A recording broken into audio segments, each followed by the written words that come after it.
చెప్పండి. నమస్కారం గురుగారు. చెప్పు నాయనా. చంద్రహాసన్ సాంబ్రా నుంచి మాట్లాడుతున్నాను. కనపడుతున్నారు చెప్పండి. మాట్లాడచ్చు కదా? తప్పకుండా మాట్లాడొచ్చు నాయన. నిన్న స్టేటస్ లో, ఈ రోజు ఉదయం ఇచ్చిన స్టేటస్ లో కొంచెం నిరుత్సాహం కలిగించే మాదిరి ఉండింది. అంటే నీవు ఏ ప్రయత్నంతోనూ జ్ఞానాన్ని తెలుసుకోలేవు, ఏ విచారంతో గాని సాధన గాని తెలుసుకోలేకుంటున్నావు, తెలుసుకోలేవు. అందువలన కొంచెం నిరుత్సాహం కలిగింది. ఈ నిస్సహాయ స్థితిలో పరిపూర్ణ శరణాగతి కావాలంటే ఏం చేయాలి? పరిపూర్ణ శరణాగతి అంటే ఏంటి? పరిపూర్ణ శరణాగతిలో ఉన్న నేకు ఎట్లా నడుచుకోవాలి? ఈ సంసార బంధాల్లో ఉన్న జీవుడు ఎట్లా నడుచుకోవాలి? చాలా తేలిక. ఎట్లా ఉండాలి? వినపడుతుందా మాట్లాడుతున్నది? వినపడుతుంది. ఏది జరిగినా ఈశ్వర అనుగ్రహం కింద తీసుకో. చెప్పారు కదా నిన్న మీరు చెప్పారు. ఏది జరిగినా మంచి కావచ్చు, చెడు కావచ్చు, అనుకూలం కావచ్చు, ప్రతికూలం కావచ్చు, ఏదైనా ఈశ్వర ప్రసాదం కింద తీసుకో. నీ వ్యక్తిత్వం తల ఎత్తకూడదు. నువ్వు కర్తవని అనుకోవద్దు. నువ్వు ఒక పని అనుకోలేదు. అదే అనుకుంటున్నాను. అనుకుంటే చాలదు కదా, పరిపూర్ణంగా దాన్ని ఎట్లా ఉండాలి అనేది. ఇక్కడ అనుకునేవాడు లేడు, అందుకు నీవే ఆత్మభయం ఉన్నావు. విడిగా కొత్తగా ఏది రాదు, సాధన చేస్తే వచ్చేది కాదు. నేను అంటే ఆత్మ. ఎప్పుడైతే దేహత్వ బుద్ధితో నిలిచి ఉంటావో నాకు దూరమైనట్టుగా ఉంటుంది నాయన. నిజానికి నీవు దూరం కావు. చెయ్యటానికంటూ ఏదీ లేదు. సర్వాన్ని ఆ ఈశ్వరుడికి వదిలిపెట్టి అప్పుడు ఆయన చూసుకుంటాడు నిన్నేం చెయ్యాలనేది. శరణాగతి అంటే వ్యక్తిత్వం తల ఎత్తకపోవటమే శరణాగతి. ఏనాయన వినపడుతుందా? కాబట్టి పూర్ణ శరణాగతి అంటే అణుమాత్రము కూడా వ్యక్తిత్వము లేకుండా నీవు నిలిచి ఉంటే అంతా ఆయనే చూసుకుంటాడు.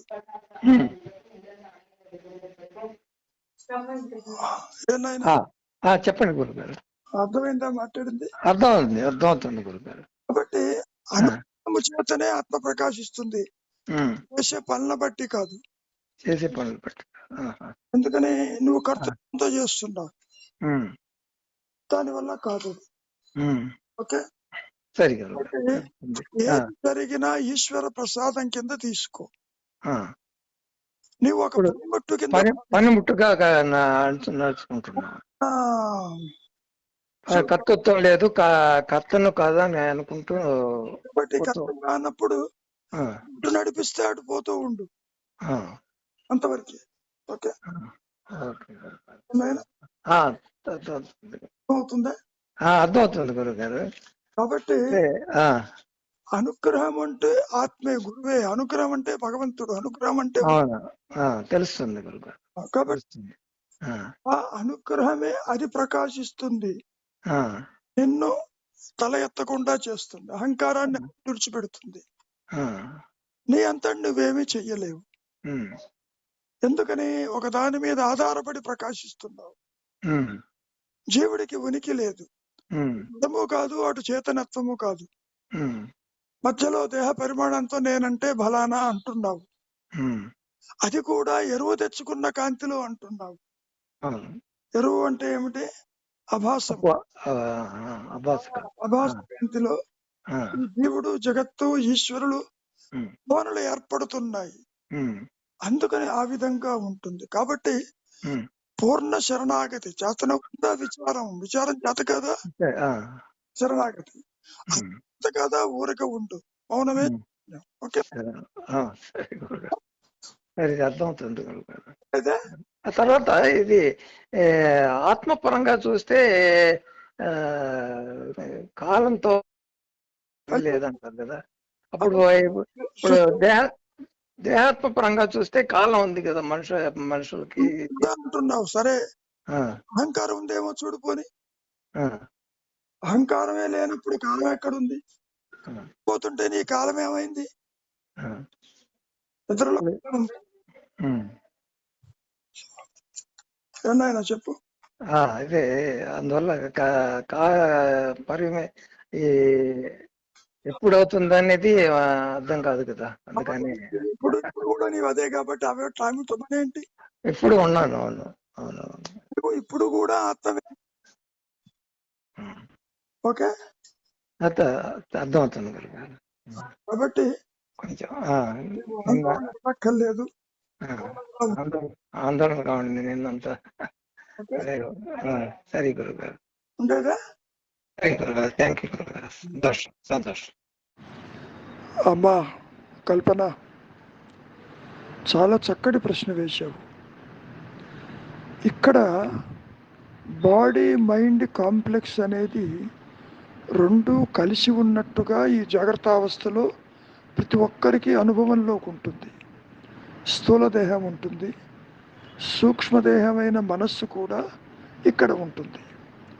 మనస్సన్నా, వ్యక్తిత్వమన్నా, అహంకారమన్నా, పరిమితత్వమన్నా, నేను నాది అనేటువంటిది ఒక భావన కలిగిన ఇవన్నీ మనస్సుకు సంబంధించింది. దేహం ఎన్నడూ కూడా దాని ఉనికిని చెప్పదు. దేహం ఉన్నట్టు ఎవరికి తెలియదు, అంటే అది చెప్పదు. అదేవిధంగా జగత్తు ఉన్నట్టు జగత్తు చెప్పదు, దైవం ఉన్నట్టు దైవము చెప్పలేడు. నీ ప్రశ్న ఏమిటి? మరణ సమయంలో ఈ స్థూల దేహాన్ని తగలేస్తారు, ఓకే, అది అందరికీ అర్థమవుతుంది. కానీ ఏ మనస్సు అయితే, ఏ అహంకారం అయితే, ఏ సాపేక్ష జ్ఞానం అయితే ఇక్కడ ఉన్నదో దానికి మరణం ఉండదమ్మా.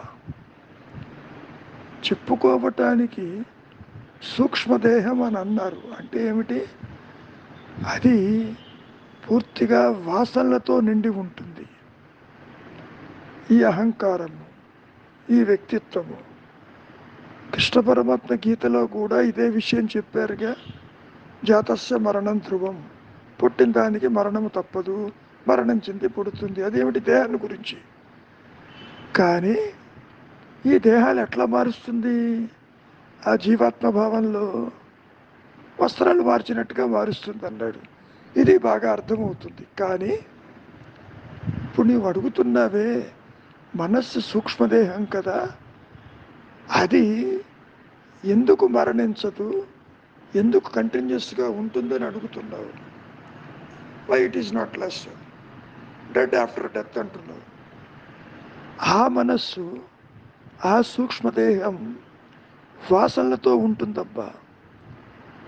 అది ఎక్కడికో పోదది, ఈ మాయలోనే ఉంటుంది, ఆత్మతోనే ఉంటుంది, ఆత్మ తెలియకుండా ఉంటుంది.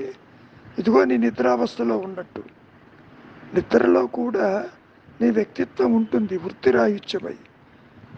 అదిగో ఆనందమయ కోశంతో ఉంటుంది. అక్కడ ఉన్నది ఆత్మ అయినప్పటికీ అది జీవుడికి తెలియదు. జీవుడు అంటే వ్యక్తిత్వము కలిగిన, పరిమితత్వము కలిగిన ఒక మాయాజీవుడు, దేహాలు మార్చుకుంటూ ఉన్నాడుగా, వాడికి తెలియదు. కానీ అతడికి మరణము లేదు. ఎందుకని?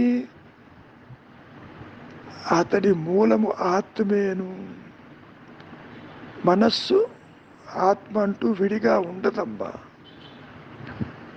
ఆత్మగా ఉంటే అహం స్ఫురణ అంటాము.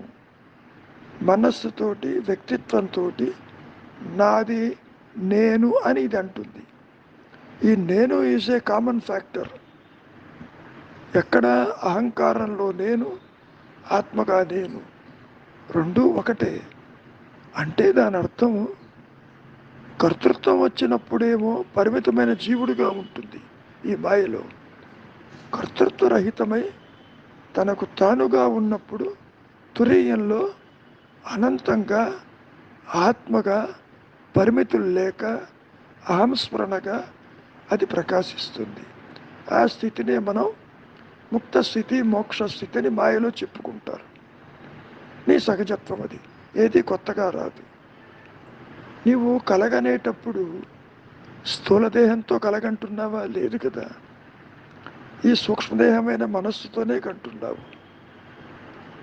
జాగ్రత్తావస్థ నుంచి ఏమైనా తీసుకెళ్తున్నావా? లేదు కదా.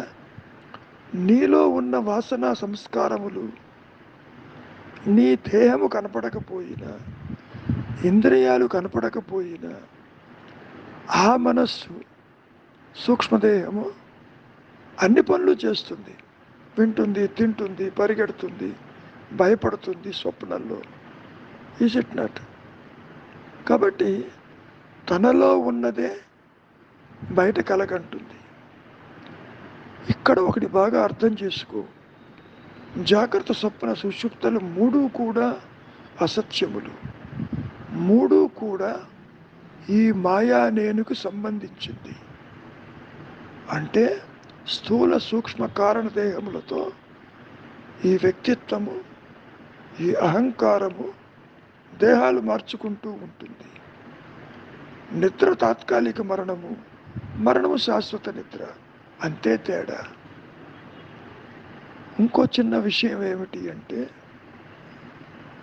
నేను అనేది మాత్రమే సత్యమై, నిత్యమై, ఏకమై, తురీయమై, అనంతమై, పరిధులు లేక ఉంటుంది. దాన్నే మనం ఆత్మ అని, అహంస్మరణని ఈ మాయలో చెప్పుకుంటాం. మరి ఇక్కడ ఈ దేహాత్మ బుద్ధిలో ఉన్నటువంటి ఈ సూక్ష్మదేహం ఏమిటి? ఇది పూర్తిగా అభాస కాంతమ్మ, స్వయం ప్రకాశం లేదు దీనికి. ఈ మనస్సుకి ఒక దాని మీద ఆధారపడి ఇది ప్రకాశిస్తుంది. చంద్రుడిలాగా, సూర్యకాంతిలో చంద్రుడు ప్రకాశించినట్లు. ఇది అంటే ఈ వ్యక్తిత్వము ఈ జాగ్రత్తావస్థలో తన మూలం తాను తెలుసుకోలేదు. ఎందుకని? ఒకదాని మీద ఆధారపడి ఉన్నది. దీని మరణము, దీని జననము దీని చేతుల్లో లేదు. అందుకని ఈ వ్యక్తిత్వము, ఈ కర్తృత్వము తన మూలం తెలుసుకోలేదు. మనం ఎంత చెప్పుకున్నా, నీవెవరివో నీవే తెలుసుకో అన్నా, ఈ వ్యక్తిత్వము తన మూలాన్ని తెలుసుకోలేని స్థితిలో ఉంటుంది. మరి ఏ విధంగా ఆత్మ ప్రకాశిస్తుందని అడగచ్చు. ఒక్క అనుగ్రహము చేతనే నువ్వు నిశ్చలంగా ఉంటావు. తిరిగి ప్రారంభ కర్మ వల్ల మెలకు వస్తుంది, పనులు చేసుకుంటూ పోతావు. నీవు తెచ్చుకున్నదే అనుభవిస్తావు ఈ మాయలో. ఈ దేహాలు మార్చుకుంటూ ఉంటాడు.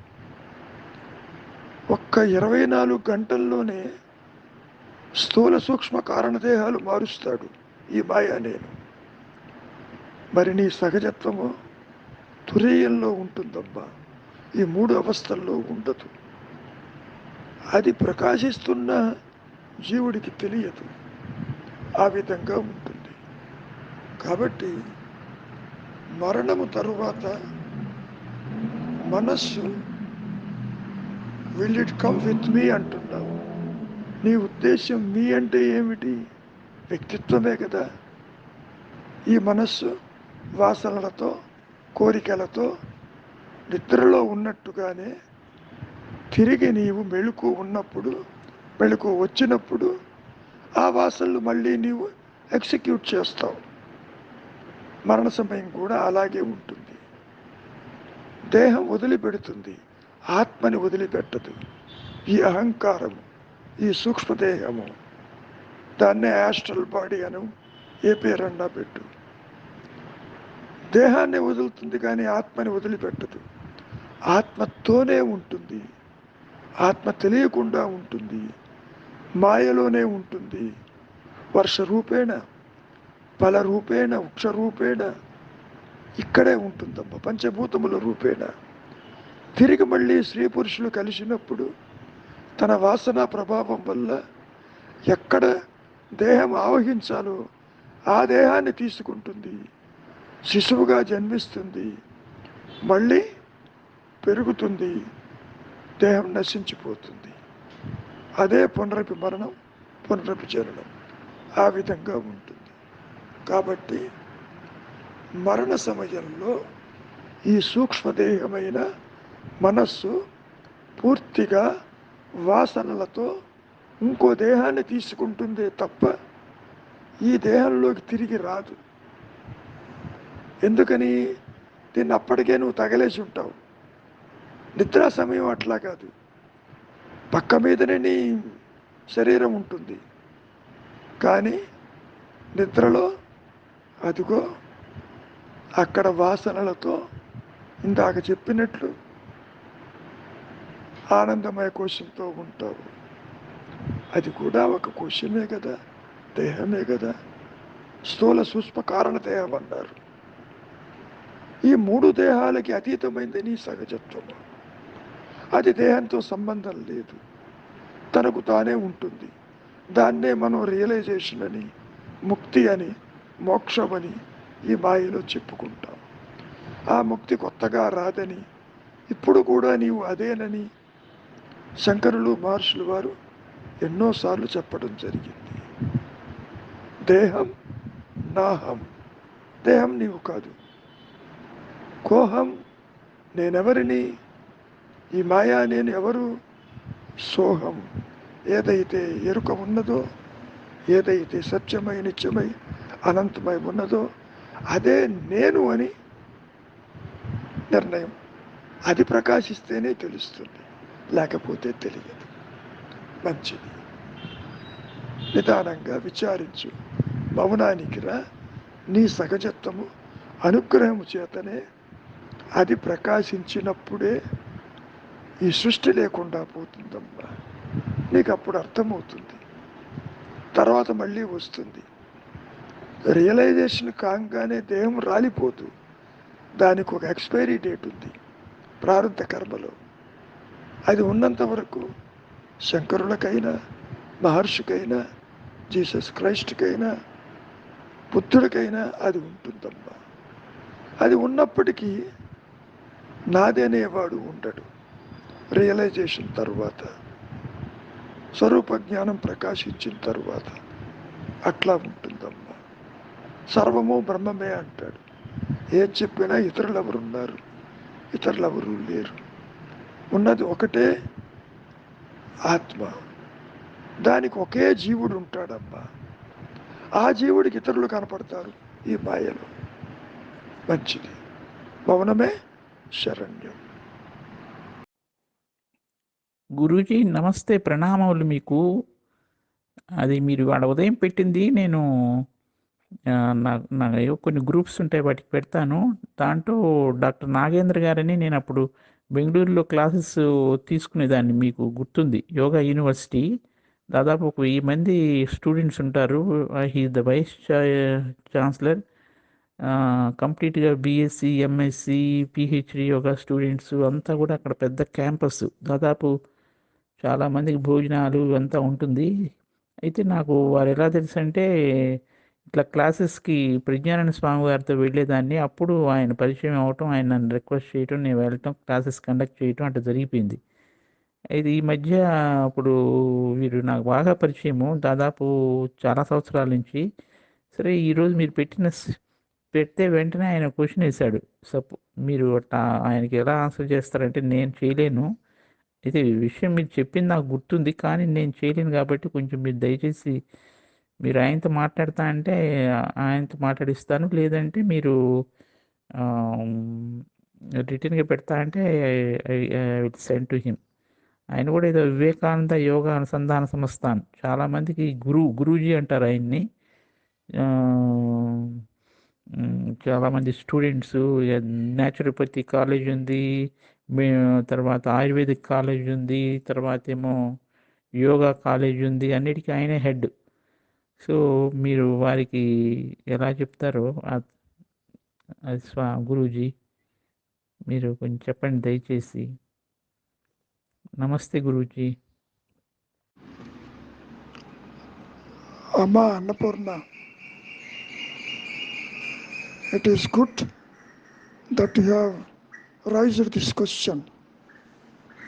I shall talk to you only in English so that You can pass this message to anyone. In fact, why there is no sadhana? Who is doing sadhana? There must be somebody, is it not? As you are thinking, I am this body, that you find out first of all, are you this body? Where is the viyoga? Where is the separation? So that the union will take place. From the self, nothing has come out. It has not divided into Jiva or Jagat or Ishvara. If there is a Viyoga, yes, yoga is possible. If there is a Vibhakti, bhakti is possible. In fact, these are all egoistic tendencies. That means, I am this body is so deep rooted. You wanted to achieve the reality or experience the reality, keeping the ego intact. That is just impossible, because the ego is a phantom. It is a lower self. It is a abhasakanti. It has no real existence. Like a snake on the rope. Can the snake will come to the understand the rope at all? No. Because the rope is a phantom. It is a superimposing on the reality of the rope. Is it not? There is no snake at all. Here also, there is no egoistic entity at all. That is why who am I is a pertinent question raised by Adi Shankara and also Ramana Maharshi. Why they raise this question? Because this ego is found to be non-existing. It has no real existence of its own. Neither this is inert nor Chaitanya. In between, I am this body. I am an individual. I am the doer. This is mine. That is yours. So the ego, that means the Vyaktitva, the individuality, or the doership, is responsible to think in this way. In fact, when you are that, what sadhana you will do it?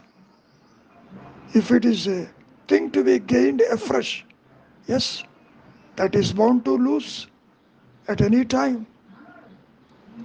So, first of all, you understand who is this ego, what is this ego, what is this individuality, is it really there? That is what we call Anatma Vichara. In the YouTube, there are several items I have put.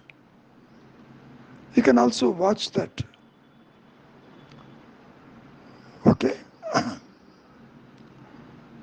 You feel there is no sadhana means who is there to do sadhana? You want to gain something new? That is not possible. It is enough if you come to know that the ego is found to be a phantom. When you are thought free, like in your deep sleep, what is there in that state of Sushupti? Your true nature. Even without the body, without the mind, without the indriyas, you are there, is it not? That deep sleep condition in which only the awareness is in existence, which you do not know because your identity is lost sight of. due to this vasanas, due to these attachments. There it is vrittirahitya. There is no thought in the deep sleep, is it not? When there is no thought, naturally the ego is unable to identify what is there in the deep sleep. Whatever path you choose, either bhakti, karma, jnana, or Raja Yoga or any other yoga, that leads to only to stillness of the mind. It cannot make the self shine at all.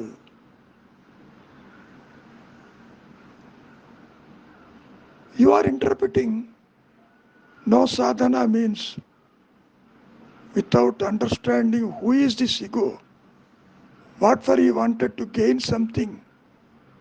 Is he going to retain the ego and then have the self experience? That is not possible. Because the Dehatma Buddhi or the doership or I am this body thought is found to be non-existing. So vichara is important. Inquire into it first of all. You cannot simply jump to conclusion. If there is no sadhana means to think I am God is foolishness. It is not to think at all. Thoughts have no place at all in the realization. First of all, one should realize this Jagrata-avastha, the wakeful state, is unreal, like Swapna, dream state. Is it not? Without understanding the reality of the wakeful state, you feel that the body's birth is your birth. No. Even without the body consciousness, you are very much intact in the deep sleep. That state is not a thing to be gained anew. It is only by the grace of, say, Almighty or Guru or the Self or the higher power that reveals its existence as your true nature. In fact, there is no sadhana. Who is there to do sadhana? You are already that. That alone is the reality which exists forever, without a beginning or the ending. Udaya Astamanalu, there is nothing like it appears and disappears. No. It is ever existing consciousness. That is your true nature. You feel that you are an individual prone to birth and death. No. Body's birth, body's death is not your death. You are eternal.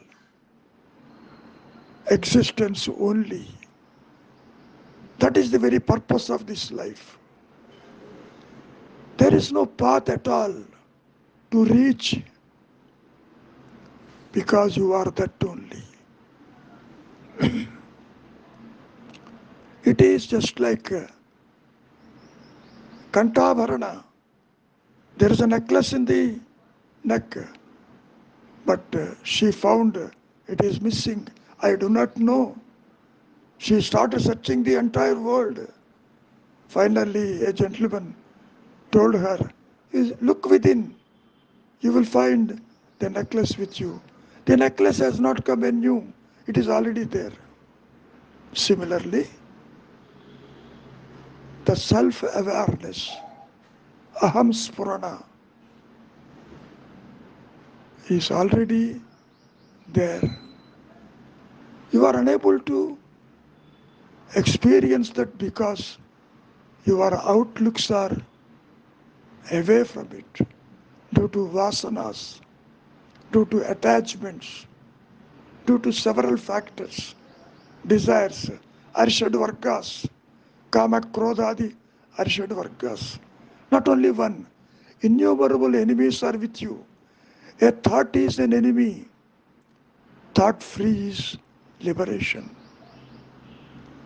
Be still and know I am is the reality. I amness is eternal.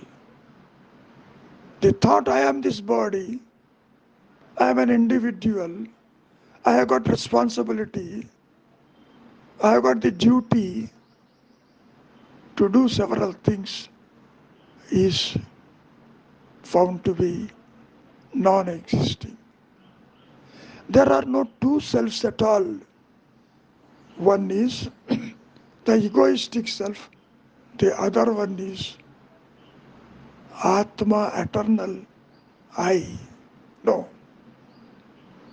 The eternal I only in existence. It appears as Jiva, Jagat and Ishvara.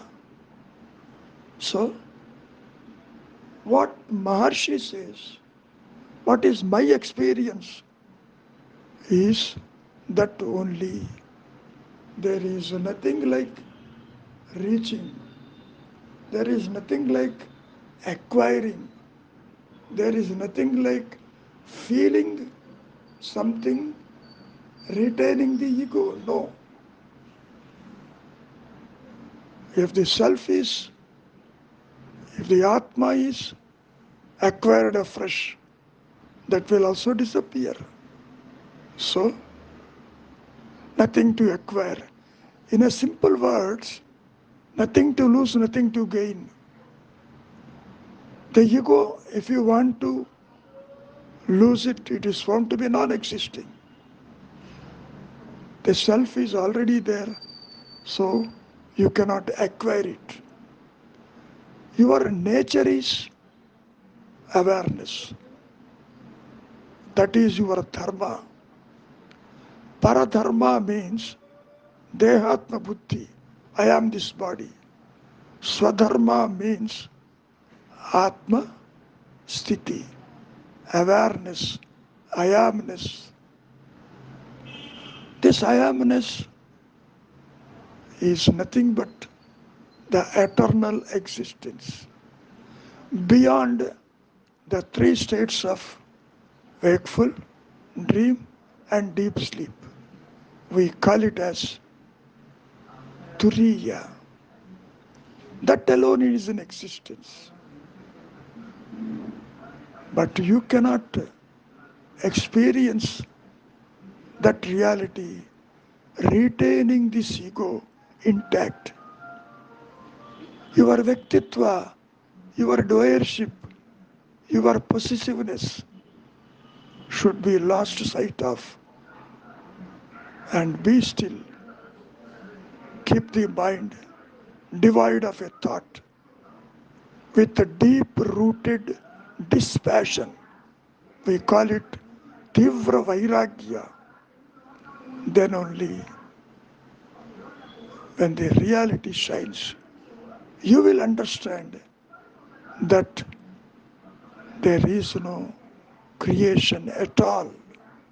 Now you watch the creation, you see others. Your body is also apart from you. The world is apart from you. Jagat is apart from you. God is apart from you. So the self is also apart from you. You cannot identify your own existence. You have no capacity because this is abhasakanti. That means borrowed light of awareness. This is also jnana, but of lower potency. That is why it is called lower self. It has no real existence. like a moonlight. From the sun only it is able to shine. When sun is not throwing light, only moon disappears, is it not? You know full moon and new moon. Here also, I am this body, an individual. Your dharma is Atma only. Just like the water is having Sitala dharma, the Vayu, the air, is having a Chanchala dharma. The Agni is having burning or lightning is its dharma. This Jiva dharma is Atma dharma only. Krishna Paramatma said in Gita also, Swadharma Paradharma. Swadharma means Atma dharma, which is already in existence. Paradharma means Dehatma Buddhi, or I am this body. That is found to be non-existing. It has no real existence of its own. That is why you are able to throw this body on the bed. Are you not going to sleep?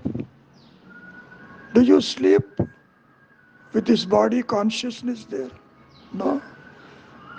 So easily you relinquish the body and go to the sleep state, is it not? That sleep state is a temporary death. The death is a permanent sleep. That is the only difference. First of all, you have to understand who sees all this. You say, I am seeing. Who is that I? Is it the body? Is it the Indriyas? Find out yourself. Any amount of saying, any amount of speaking will not help you unless you come to the silent zone. Mauna Vyakyena Prakaditam Parabrahma Tattvam Yuvanam. Only in silence your reality expresses itself as Aham Spurana and the existence. What is Mauna? What is silence? It's not keeping quiet, not doing anything. No. Silence is a thought-free mind full of awareness is silence.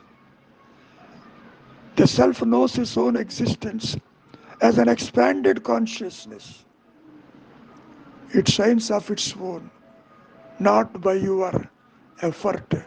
Your effort is an obstruction for realization. Your thought is an obstruction for realization. So, be thought-free. To know it is effortless is the effort you are making. That's all. Whatever you see now through Indriyas, this is all a dream-like. This is not real.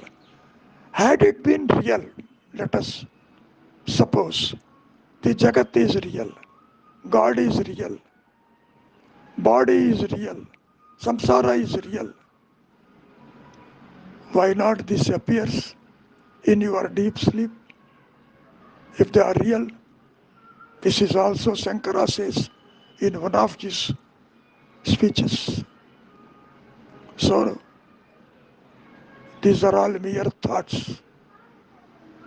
Because you are thought free in the deep sleep, your body, your samsara, your so-called personal God, and the Jagat and family, entire thing disappeared, is it not?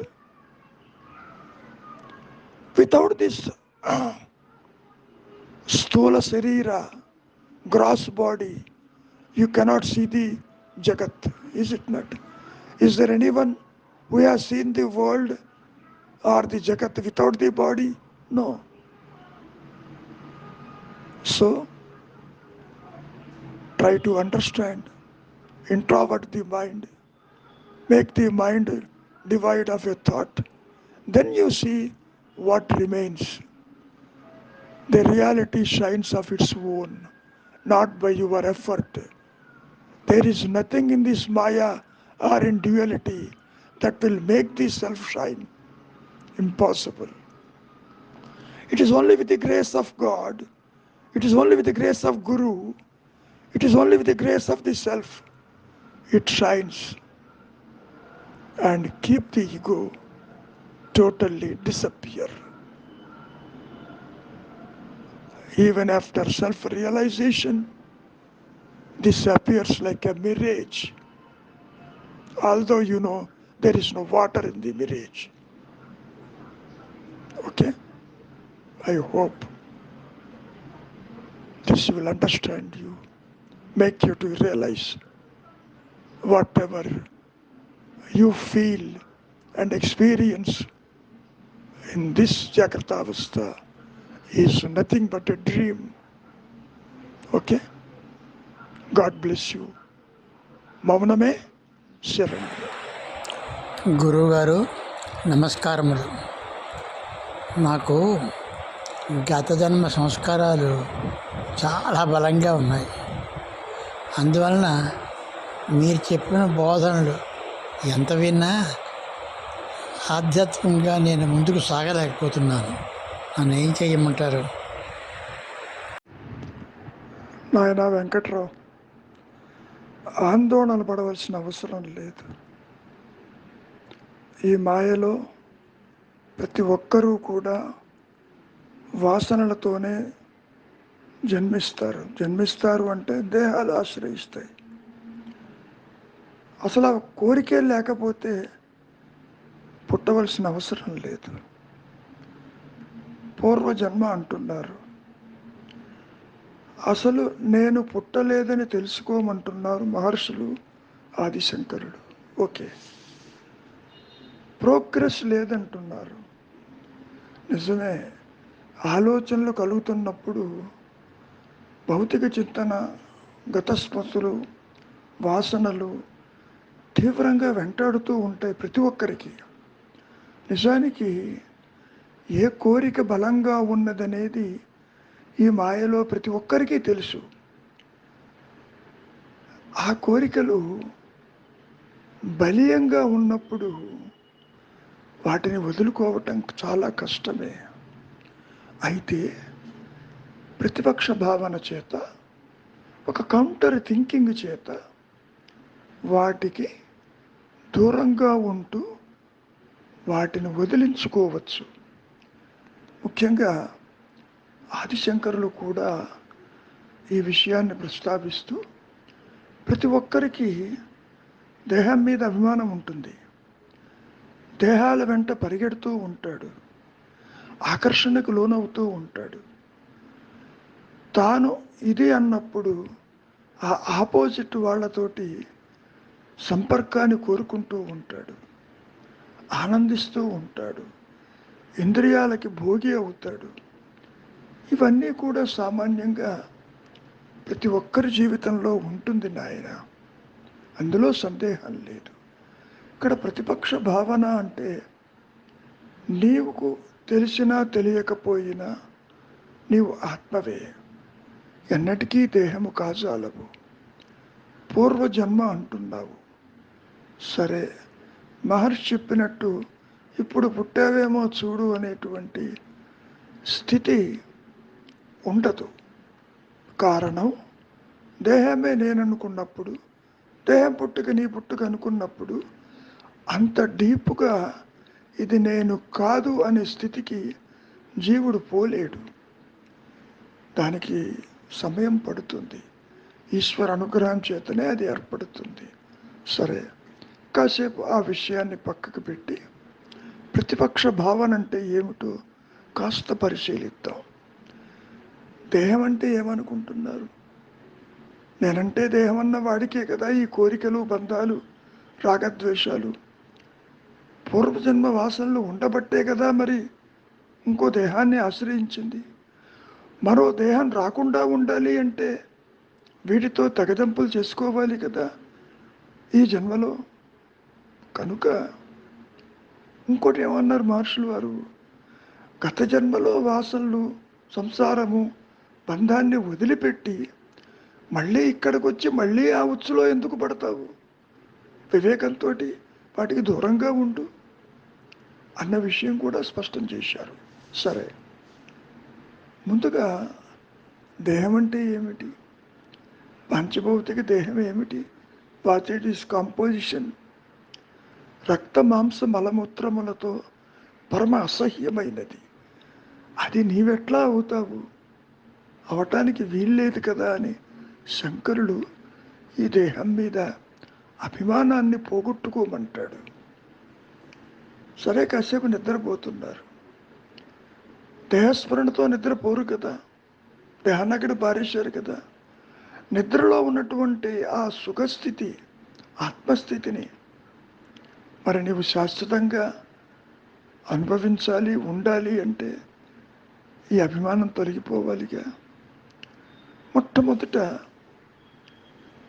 నిద్ర నుంచి లేవంగానే వెంటనే కోరికలు, బంధాలు ఉండవు. దేహాత్మ బుద్ధి జనిస్తుంది.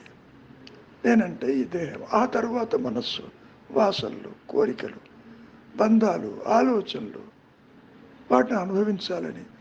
ఎట్లా ఉంటుందంటే నాయన, వయస్సు పెరుగుతున్న కొద్దీ వాసనా రాహిత్యము ఏ విధంగా అవుతుంది అని కనుక మనం కాస్త పరిశీలిస్తే, ఇందాక చెప్పినట్లు ప్రతిపక్ష భావనతో అది నష్టమైపోతుంది నాయన, ఉండదు. ఇంకో రహస్యం ఏంటంటే, నిద్ర లేవంగానే నీతో కలిపి నీవు చూస్తున్నది అసత్యము, అసత్యం అనే భావన ఒక కౌంటర్ థింకింగ్తో నీ మనస్సులో మెదులుతూ ఉండాలి. అప్పుడు ఈ వాసనలు నిన్నేమీ చెయ్యలేవు. అసత్యమైతే దాని జోలికి ఎందుకు పోతావు? సత్యం అనుకోబట్టి కదా వాసన తీవ్రత పెరిగేది. నేను అనుభవిస్తున్నాను, ఇంకా అనుభవించాలి, కోరికలు సావటం లేదు, ఇది నాకు సరి అనుకున్న కోరికలు ఆగటం లేదు, శరీరము యాక్సెప్ట్ చేయటం లేదు. తెచ్చుకున్న ప్రారంధమా అయిపోతుంది. అప్పుడు జీవుడు ఏం చేస్తాడు? వాసనలతోటి దేహం బయటికి వస్తాడు, ఆత్మతోనే ఉంటాడు, తిరిగి ఇంకో దేహం తీసుకుంటాడు. సో ఆ విధంగా పునరపి మరణం, పునరపి జననం అనేది ఏర్పడుతున్నది. ఇంకో రహస్యం ఏంటంటే, సరే నేను పుట్టలేదన్న భావన కాసేపు పక్కకు పెడితే, పుట్టింది ఏదో చూడు, పుట్టింది నీకు చెప్పటం లేదు. నేను పుట్టానని నువ్వు చెబుతున్నావు, విచారం చెయ్యలేకపోతున్నావు. కనీసం వైరాగ్యంతో ఇది అసత్యమని గుర్తించు. ఇదంటే నీతో కలిపి నీవు చూస్తున్న సంసారము, జగత్తు, ప్రదేశాలు, కోరికలు అవి పూర్తిగా అసత్యములని గుర్తించు. ఎండమావుల్లో నీళ్లు కనపడుతున్నా మనం దాహం తీర్చుకోవటానికి పోము కదా. అటువంటిదే ఈ జాగ్రత్త అవస్థలో ఉన్న మాయాజనితమైన దృశ్యమాన ప్రపంచం అంతా కూడా. అయినప్పటికీ ఈ మనస్సు వాసనలతో నిండి ఉంటుంది. కోరికలు తీరుతున్న కొద్దీ తృప్తి కలగదు. ఇంకా కావాలి, ఇంకా కావాలని ఆదిశంకరులు చెప్పినట్టు ఒక అడుగులేని పాత్రలాగా ఉంటుంది. అందుకనే పునరపి మరణం, పునరపి జననాలు ఏర్పడుతున్నాయి. లేకపోతే పుట్టవలసిన అవసరం లేదు. మీరు చాలా కంఫర్టబుల్ జోన్లో ఉన్నారు. కనీసం వాసనలు ఉన్నాయి, నేను చెయ్యలేకపోతున్నాను గుర్తించారు. ఆ ఐడెంటిఫికేషన్ ఇట్సెల్ఫ్, ఆ విధంగా గుర్తించడం అనేది కూడా ఒక రకమైన ప్రోగ్రెస్. నేను చేయలేకపోతున్నాను, వాసనలా తీవ్రంగా ఉన్నాయి, అటు అనుభవించలేకపోతున్నావు, ఎగ్జిక్యూట్ చేయలేకపోతున్నావు, దేహం పర్మిట్ చేయటం లేదు. కానీ వాసన మటుకు ఆ కోరికలు ఆలోచన రూపేణ వస్తూనే ఉన్నాయిగా. కనుక ఇది అసత్యము అనేది ఉండాలి, ఏర్పరచుకోవాలి ఎవరికి వారు. తిరిగి మళ్ళీ జన్మ వస్తుందో లేదో ఎవరికీ తెలియదు. ఒకవేళ జన్మ వచ్చినా మానవ జన్మ రావాలని గ్యారంటీ లేదు నాయన. జడభరతుడు లేడి పిల్లగాను, ఇంకోళ్ళు ఇంకో రకంగాను పుట్టవచ్చు. కోరికలు ఉండాలే కానీ ఆ కోరిక తీర్చడానికి సృష్టిలో ఏ జన్మైనా ఎత్తవచ్చు. అదంతా ఆ ఉच्चతర శక్తి చూసుకుంటుంది. నువ్వు దాని గురించి వర్రీ కావద్దు. ఇంకో రహస్యం ఏంటి? ఇదే ఆఖరు జన్మ అనే భావన కలిగి ఉండు. నేను మళ్ళీ పుడతాను, మళ్ళీ అనుభవిస్తాను, నాకు తనివి తీరటం లేదు అని ఇంద్రియాల వంట వెళ్ళవద్దు. మనిషికి బంధించేది ఏదో కాదు, ఆలోచనలు. ఎందుకు నియంత్రించలేకపోతున్నారు? నియంత్రణ ఎందుకు జరగటం లేదు? దానికి కారణం సత్యం అనుకోవటం వల్ల. ఇది అసత్యము, ఇది అసత్యము. స్వప్నం ఎంత అసత్యమో నాయన ఈ జాగ్రత్త కూడా అంతే అసత్యము. అవస్థాత్రయమైన మూడు అసత్యములే. నీవు ఆత్మవై ఉన్నావు. ముఖ్యంగా ఒక ఉच्चతర శక్తి ఉందని, సృష్టికర్త ఉన్నాడని, భగవంతుడు ఉన్నాడని నమ్ముతున్నావు కదా. ఆయనకి శరణు చొచ్చు. గురువుకి శరణాగతిగా. గురువు, భగవంతుడు, ఆత్మ అంతా ఒకటే. నా వల్ల కాదు, దీని నుంచి నన్ను తప్పించు అనే తపన కలిగి ఉండు. నువ్వు కోరుతున్నావే తప్ప కోరికలకి దూరంగా ఉండాలి అన్న భావన తల ఎత్తాలి. ఈ బంధాలలో చిక్కుకోకూడదు. ఒక శ్లేష్మంలో పడ్డ ఈగలాగా అక్కడే కొట్టుకుంటున్నావు తప్ప బయటికి రాలేకపోతున్నావు. నన్ను రక్షించండి, నేను బయటపడాలి అని భగవంతుణ్ణి త్రికరణ శుద్ధిగా మీరు ఎప్పుడైతే ప్రార్థిస్తారో ఆయన చూసుకుంటాడు. ఎటువంటి మార్పు తీసుకురావాలనేది అది చూసుకుంటుంది. మీలో ఈ ప్రశ్న రావటానికి కారణం కూడా అనుగ్రహమే. సత్సంగము చేత, సత్పురుషుల సాంగత్యము చేత, సత్గంధ పఠనము చేత మనస్సుని వాసనల నుంచి దూరం చేసి ఇంకో ఎడిక్షన్ తీసుకోండి. ఇప్పుడు ఒక ఎడిక్షన్లో ఉన్నవాడికి అది మాన్పించాలంటే ఇంకో ఎడిక్షను. భగవత్ చింతన ఈజ్ అన్ ఎడిక్షన్. అప్పుడు వీటి మీదకి మనస్సు పోదు, ఆయన చూసుకుంటాడు. మనస్సులో ఒక ప్రత్యేకత ఉంది, గతంలో కూడా చెప్పాను. ఒక భావన వస్తే ఇంకో భావన రానివ్వదు. సద్భావన ఏర్పడ్డప్పుడు ఇటువంటి బలహీనమైనటువంటి భావనలు, ఇంద్రియ సుఖాల గురించి అది ఆలోచించలేదు. సద్భావనే ఉంటుంది. ఏమైనా కాబట్టి సద్భావనలు పెంచుకోండి, శరణాగతి కండి. మీ అసమర్థతని భగవంతుడికి తెలియదా? తెలుసు కదా.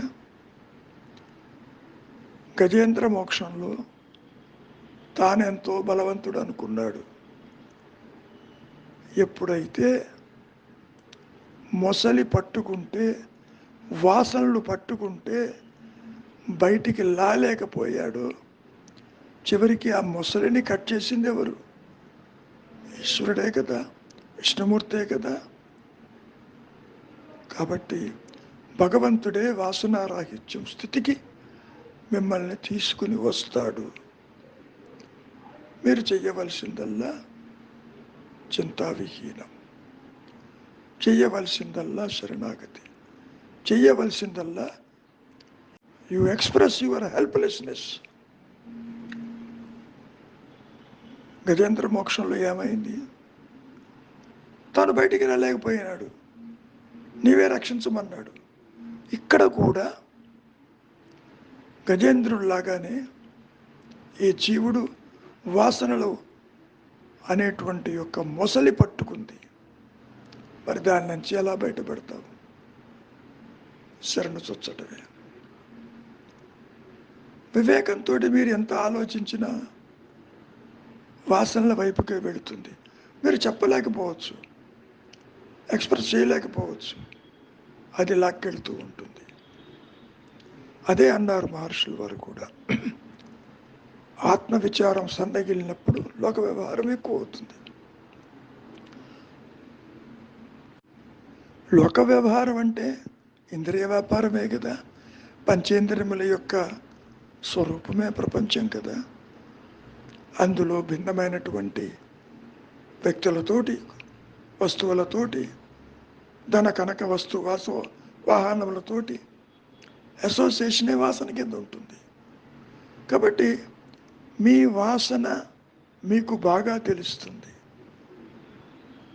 దాన్ని పూర్తిగా దూరంగా ఉండండి, వైరాగ్యం తెచ్చుకోండి. ఆ ఆలోచనలో అన్యచింతన తీసుకురండి. ఇందాక చెప్పినట్టు అన్యచింతన ఏర్పడ్డప్పుడు, భగవత్ చింతన ఏర్పడ్డప్పుడు, ఒక డైవర్షన్ వెళ్ళినప్పుడు ఆ రోడ్డు బ్లాక్స్ అన్నీ ఏ విధంగా అయితే ఓవర్టేక్ చేయగలుగుతారు. ఈ రోడ్డును పోతూ ఉంటారు, టేక్ డైవర్షన్ అంటారు. ఇక్కడ కూడా ప్రశాంతంగా మౌనంగా ఉండలేకపోతున్నారు. So take diversion. డైవర్షన్ ఏమిటి? భగవత్ చింతన. డైవర్షన్ ఏమిటి? ఆత్మవిచారం. డైవర్షన్ ఏంటి? ఏది సత్యము, ఏది నిత్యము. So you are taking it granted there is a birth and death and వాసనలు. నిజానికి ఆత్మపరంగా అటువంటిది ఏది ఉండదండి. అది కూడా ఒక భావన. గత జన్మ, ఉత్తర జన్మ, వాసనలు అనేవి ఒక మానసికమైన ప్రొజెక్షను, ఒక భ్రాంతి. నేను పుట్టలేదు అంటే అహంకారానికి పుట్టుకే లేదని గ్రహించండి. దానికి కావాల్సింది ఇందాక చెప్పినట్టు శరణాగతి భావన. You express your helplessness, the higher power will take care definitely. మీరు ఈ ప్రశ్న అడుగుతున్నారంటేనే there is a grace behind that. ఆందోళన పడవలసిన అవసరం లేదు. You are no exception in this creation. Every human being will have the same thing. ఇంకో రహస్యం కూడా చెబుతాను. మహర్షికైనా మీకైనా ఎవరికైనా వాసనలు దేహం ఉన్నంత వరకు వెంటాడుతూనే ఉంటాయి. అయితే అది భోగహేతువా బంధహేతువా? భోగహేతు అయితే you enjoy and forget about it. బంధహేతు అంటే రిపిటేషన్లో ఉంటుంది. మళ్ళీ కావాలి, మళ్ళీ కావాలి, మళ్ళీ కావాలి. ఇప్పుడు ఆహారం ఉందనుకోండి, ఇదే కావాలని లేదు, ఏది తిన్నా కడుపు నిండుతుంది కదా. There is an alternative. అదేవిధంగా మీ కోరికలు మిమ్మల్ని బంధిస్తున్నాయా లేదా? కోరిక కలిగి ఉండటం తప్పు కాదు నాయన. ప్రతి జీవి కోరిక కలిగి ఉంటాడు. తినటము, ఉండటము, మాట్లాడటము, అనుభవించటము, డజంట్ మ్యాటర్. కానీ ఆ కోరికలు నిన్ను బంధిస్తున్నాయా లేదా అనేది పాయింట్. ఏదో పాయసం తిన్నారు, బాగుంది, పేరెంట్స్ ది మ్యాటర్. దాన్ని స్టోర్ చేసి గతాన్ని తవ్వి తెచ్చుకుని ఇది మళ్ళీ అనుభవించాలి అనే స్థితి ఎదుగో దేహాత్మ బుద్ధిలో ఉన్న వారికి ఉంటుంది. మరి స్వరూపంలో ఉన్న వాళ్ళకి బాగుంది, and they have forgotten about it. అది మళ్ళీ కావాలని ఉండదు. తింటే తినచ్చు, కోరికలతో ఉండరు. దొరికింది తింటారు, లేకపోతే ఊరికే ఉంటారు. ఇది కావాలని ఇది వద్దని అనే ప్రశ్న తల ఎత్తదు నాయన. ఇంకో విషయం కూడా మీకు చెప్తాను. ఈ దేహాన్ని వదిలిపెడుతున్నప్పుడు మా తల్లిగారి, అమ్మా నువ్వు దేన్ని స్మరించవద్దు, భగవత్ చింతన కూడా వద్దు, ఊరికే ఉండు. ఎప్పుడైతే నువ్వు చింత చేస్తుంటావో ఇది మంచిదని వాసనలు ఎంబడబడతాయి, దానికి దూరంగా ఉండు. దేహం రాలిపోతుంది, అది ఉండదు, దానికి టైం అయిపోయింది, తెచ్చుకున్న ప్రారంభ కర్మ పోతే ఎగిరిపోతుంది, చెప్పకుండా పోతుంది. పుట్టుక మీకు తెలియదు, మరణం మీకు తెలియదు. పుట్టుక మరణానికి అతీతమైంది ఆత్మస్థితి. కనుక మీరు ప్రశాంతంగా ఉండండి, ఆందోళన పడవలసిన అవసరం లేదు.